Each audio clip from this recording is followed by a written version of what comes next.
Hello, welcome to Last Week on Gamepass. I'm William Doyle, I'm Nathan Combs. and this is a show about what came out last week on Game Pass. We go over them and let you know whether they're worth a download, whether they're worth your hard drive space, or if you can give it a good old skip. And first up this week is Final Fantasy XII, the Zodiac Age. It is the biggest game, coming in at 26 gigabytes. It's a remake of the PS2 Final Fantasy, probably the most distinct one because it has a completely different battle mode than the rest. Yeah, it's kind of like your typical Final Fantasy tale, just weird creatures, kingdoms, and you going from being broke to being extremely rich and leading pirates. It kind of reminds me of like a single-player MMO. Definitely, yeah. I think Like that's what they're going the battle for. system. Because it's like fresh off of Final Fantasy XI. You stand in a circle, like in a ring, and you just hit like attack or what you need to do, and it'll auto do it.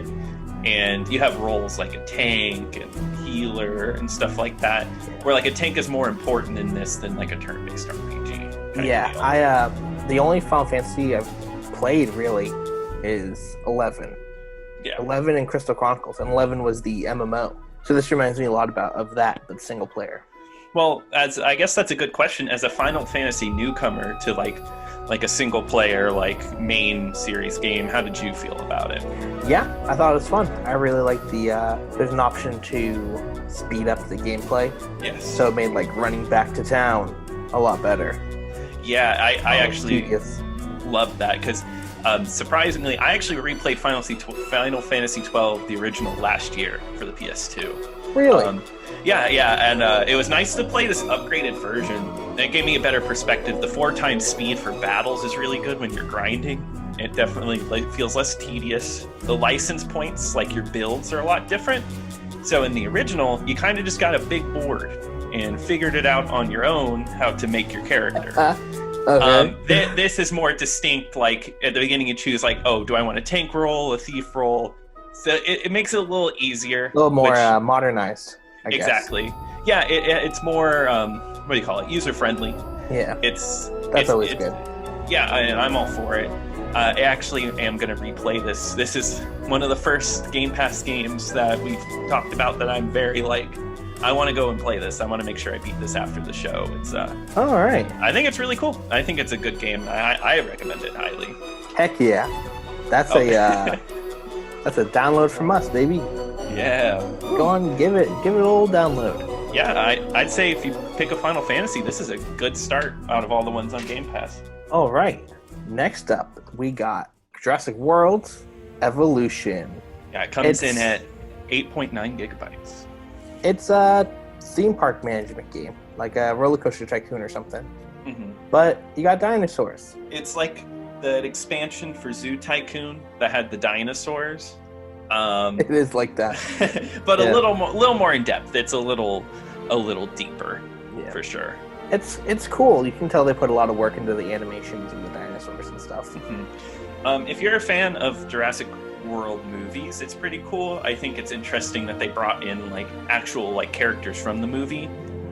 With most of the voice actors, whoever does the Chris Pratt voice is really bad. Yeah, it does not sound like Chris Pratt. But Jeff Goldblum shows up, and I think that's really cool. Yeah. For me personally, I know a lot of people like this game, and my opinion's gonna be a little different because I grew up. Roller Coaster Tycoon is just one of my favorite games. I love tycoon games.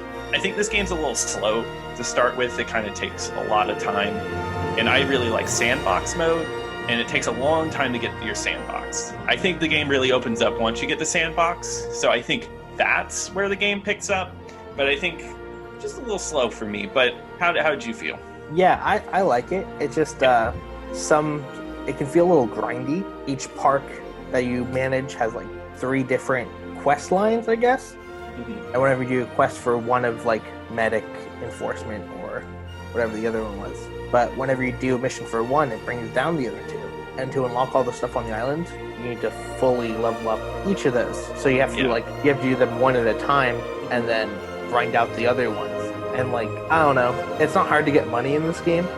No. It's very easy to get money, so it's just sort of like waiting around, waiting for them to pop up with a mission, and that gets kind of boring. Yeah, that it kind of falls. A lot of tycoon games get that, where it's just like you're sitting and it's like, well, what do I build next? I just want to build something. I have this money here. What should I do? I do like that you can drive around the vehicles.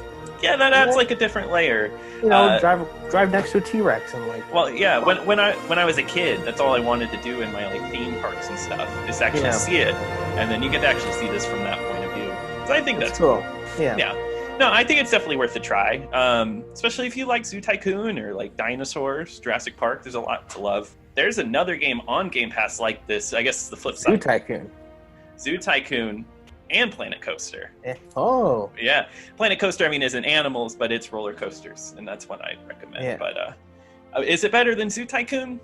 The new Zoo Tycoon? Yes. I think so. Yeah. The new Zoo Tycoon is kind of weak, so if you're looking for like a zoo management game, go for it. All right. Next up. Are you standing? I am standing, yeah. Okay. That's why I'm like swaying around. Okay, that's what also, okay. I've been sitting all day. I don't know. I feel you gotta stand up. Yeah. Get that energy out. Yeah. Yeah. Next up is Stealth Inc. 2. What? Clone Wars? It's some Star Wars thing, right? Something like that. I actually didn't mark that down. The subtitles: Game of Clones. Is it? Yeah. Game of Clones. This one's 400 megabytes. Hey, wow! I thought these were like stealth games. They're not. They're just platformers. Puzzle platformers. Much. They're like puzzle platformers, just with like that extra little, I don't know, like stealth element, but not like stealth like you would think. Kind of like last week. I enjoy it. I think it's a fun one. Yeah, I think it's a cool little puzzle platformer. I didn't play it a lot on an Xbox. I played it a lot on my Vita, and I thought it was a really good handheld experience. I don't know if this is on the phone, but if they do add it to the phone, I think that would be awesome. I think this would be a good phone one. Yeah. Or you can like stream it from your Xbox to your phone. Play it. Yes. Yeah, that would be perfect. I think it's just like a cool little game. Like, this is one of the things I appreciate about Game Pass is getting to play these smaller games more than like the big AAA games. You get to get these hidden gems. Yeah, and I feel like this is one of them, and I feel like it's worth a try if you're into like 2D platformers. Yeah, I agree. There might be better picks, but I think this game's very short, so like it's easy to pick up and. Yeah, there's other great 2D platformers on there. Yeah. Like The Messenger or Ori. Yeah, fucking Ori's on there. So. Is Hollow Knight still on Game Pass? I've never played Hollow Knight, but I've heard great things, so. I don't know if Hollow Knight's still on there. Yeah. But this is, I'm having a hard time. This is just a platformer like through and through. It's not really more like a Metroidvania, is it? There's like an overworld. Yeah. Missions, kind of like I guess Carrion. That's what I was gonna say. It's kind of like Carrion. No, it's set up like an overworld that you go into missions. Kind of like Carrion, like you said. Carrion, yeah. But I'd say at 400 megabytes, it's worth the download. And I'm gonna say next up is a game that I don't think would be very good on your phone, but came out on your phone. Yeah. Wolfenstein Youngblood. Yep, it came out on the phone. I couldn't imagine playing any first-person shooter on your phone, let alone one that's like a little bit faster paced. Yeah, like that one, because I know Wolfenstein's supposed to be just hard and fast and and I don't know that doesn't seem like a good experience, especially. Because the thing with streaming on the phone is you need a game that's a little slower paced because sometimes there's a lag. With first-person shooters, it's hard. Or like sometimes there's a little stutter, and that's why I like playing like card games on there. Yeah, so I don't know if I'd recommend that on the phone. Maybe playing by itself on the console, but I actually have not played Youngblood, so it's fine. It's Wolfenstein. Have you played any of the new Wolfensteins? I have. Yeah. A nice Bethesda first-person shooter. All right, and that about does it for this week on Game Pass. Yeah, pretty short week. Awesome. Yeah, next week we'll be doing a little bit of a giveaway on here. So be sure to tune in. Be sure to tune in, and we'll give more details at the beginning of next episode. All right, see you next time. All right, see ya. Have a good night.